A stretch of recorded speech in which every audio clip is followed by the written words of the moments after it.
வணக்கம். இந்த வீடியோல நம்ம எத பத்தி பார்க்க போறோம்னா, இன்னைக்கு நம்ம தமிழ்நாடு இந்திய அளவிலேயே ஒரு முன்னோடி மாநிலமா இருக்கு.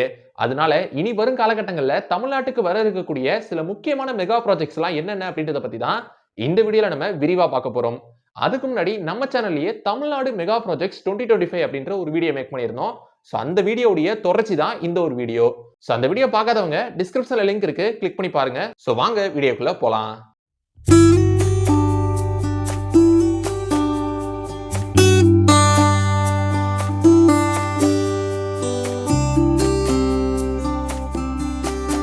நம்ம லிஸ்ட்ல ஃபர்ஸ்ட் பார்க்க போற மெகா ப்ராஜெக்ட் அப்படின்றது ஸ்போர்ட்ஸ் சிட்டி. கடந்த 2023ஆம் ஆண்டு மார்ச் மாசம் இந்த ஒரு ப்ராஜெக்ட் அனௌன்ஸ் பண்ணியிருந்தாங்க. அதை ஒட்டி சென்னையில உள்ள செம்மஞ்சேரியில சத்யபாமா யூனிவர்சிட்டிக்கு பின்னாடி 105 ஏக்கர் நிலப்பரப்பளவுல இந்த ஒரு ஸ்போர்ட்ஸ் சிட்டி அப்படின்றது அமையவிருக்கு.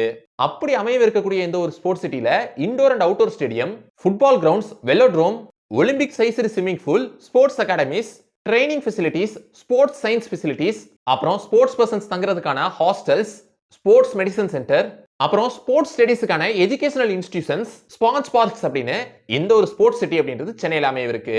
அப்படி இந்த ஒரு ஸ்போர்ட்ஸ் சிட்டி கட்டி முடிக்கப்பட்டதுக்கு அப்புறம் நிறைய ஸ்போர்ட்ஸ் ஈவென்ட்ஸ், அது லோக்கல் காம்படிஷன்ஸ்ல இருந்து இன்டர்நேஷனல் டோர்னமெண்ட்ஸ் வரைக்கும் நிறைய விஷயங்கள் இங்க நடத்தப்படும் அப்படின்னு சொல்லப்பட்டிருக்கு.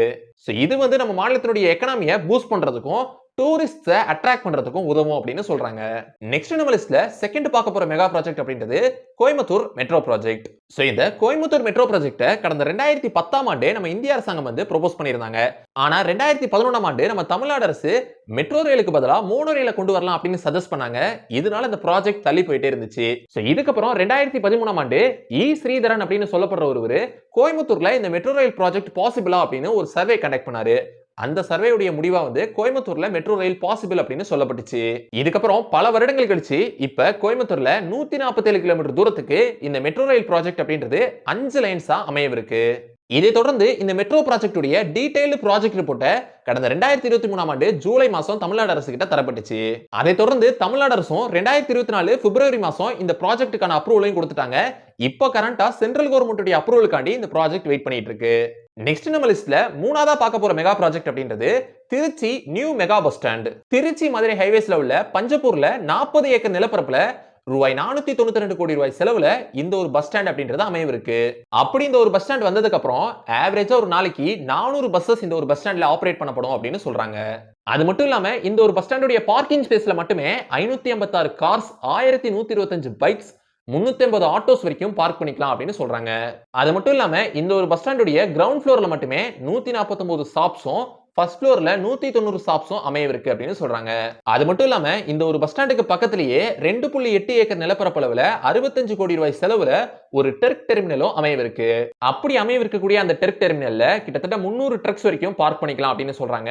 அதே மாதிரி அந்த ஒரு டெர்க் டெர்மினல்ல டிரைவர்ஸ் தங்குறதுக்கான ஒரு ஸ்பெஷல் ஏரியாவும் இருக்கு. அது மட்டும் இல்லாம இந்த டெர்க் டெர்மினல்ல 20 ஷாப்ஸும் இருக்கும் அப்படின்னு சொல்றாங்க. சோ அதே மாதிரி இந்த ஒரு ப்ராஜெக்ட் வந்து இப்ப இறுதி கட்டத்தை எட்டி இருக்கு.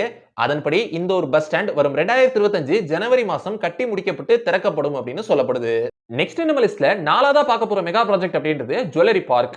இந்த மாசம் அதாவது நவம்பர் 2024 உடைய ஸ்டார்டிங்ல நம்ம தமிழ்நாட்டுடைய முதலமைச்சர் ஸ்டாலின் அவர்கள் கோயம்புத்தூருக்கு அரசு முறை பயணமா போயிருந்தாரு.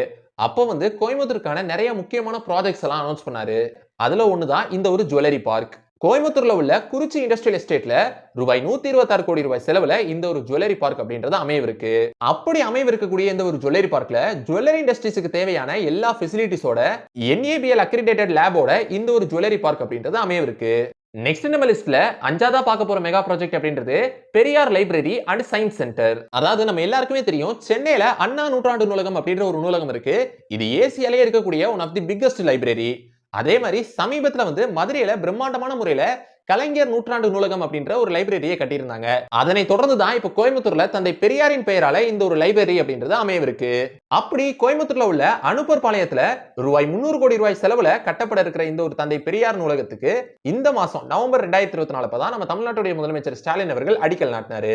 அப்படி இந்த ஒரு தந்தை பெரியார் நூலகம் வரும் 2026ஆம் ஆண்டு ஜனவரி மாசத்துக்குள்ள கட்டி முடிக்கப்பட்டு திறக்கப்படும் அப்படின்னு அறிவிக்கப்பட்டிருக்கு. நெக்ஸ்ட் நம்ம லிஸ்ட்ல ஆறாவதா பார்க்க போற மெகா ப்ராஜெக்ட் அப்படின்றது கோயம்புத்தூர் செம்மொழி பூங்கா. இந்த ஒரு செம்மொழி பூங்கா ப்ராஜெக்ட் வந்து 2010ஆம் ஆண்டு அன்றைக்கு தமிழ்நாட்டுடைய முதலமைச்சராக இருந்த கலைஞர் கருணாநிதி அவர்கள் அப்ப நடந்த செம்மொழி மாநாட்டில் அறிவிச்சாரு. ஆனா 2011ல ஆட்சி மாற்றம் அப்படின்ற ஒண்ணு நடக்குது. ஆட்சி மாற்றம் நிகழ்ந்ததுக்கு அப்புறம் இந்த செம்மொழி பூங்கா அப்படின்ற ப்ராஜெக்ட் வந்து பெருசா முன்னெடுக்கப்படல. இதுக்கப்புறம் 10 வருஷம் கழிச்சு 2021ல மீண்டும் தமிழ்நாட்டுல ஆட்சி மாற்றம் அப்படின்ற ஒண்ணு நிகழுது. திமுக ஆட்சிக்கு வருது. முதலமைச்சரா ஸ்டாலின் அவர்கள் ஆகிறாரு.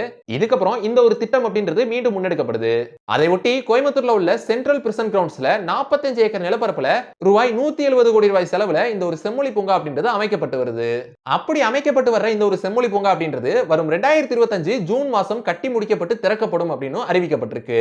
அப்படி அமைவிருக்கக்கூடிய இந்த ஒரு செம்மொழி பூங்கால பொட்டானிக்கல் கார்டன், 20 தீம்டு கார்டன்ஸ், அப்புறம் இந்தியா முழுமைக்கு உள்ள பல்வேறு மாநிலங்கள்ல உள்ள ரேர் ஸ்பைசஸ் ஆஃப் ட்ரீஸ கொண்டு வந்து இந்த ஒரு செம்மொழி பூங்கால நடப்புறாங்க.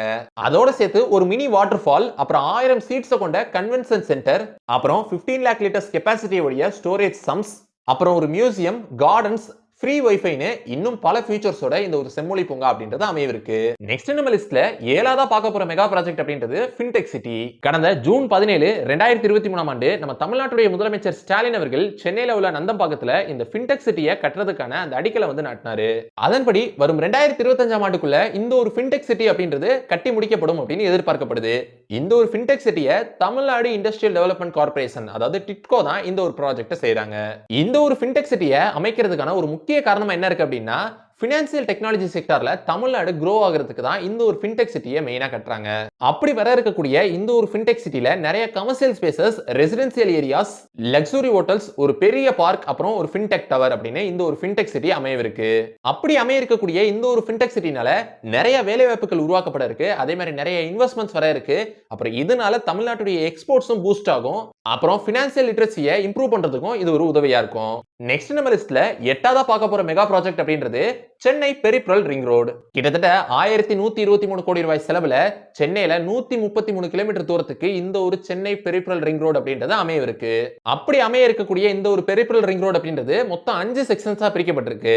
செக்ஷன் 1 படி நார்த்தன் போர்ட் ஆக்சஸ் ரோடு, அதாவது எண்ணூர் போர்ட்ல இருந்து தச்சூர் வரைக்குமோ.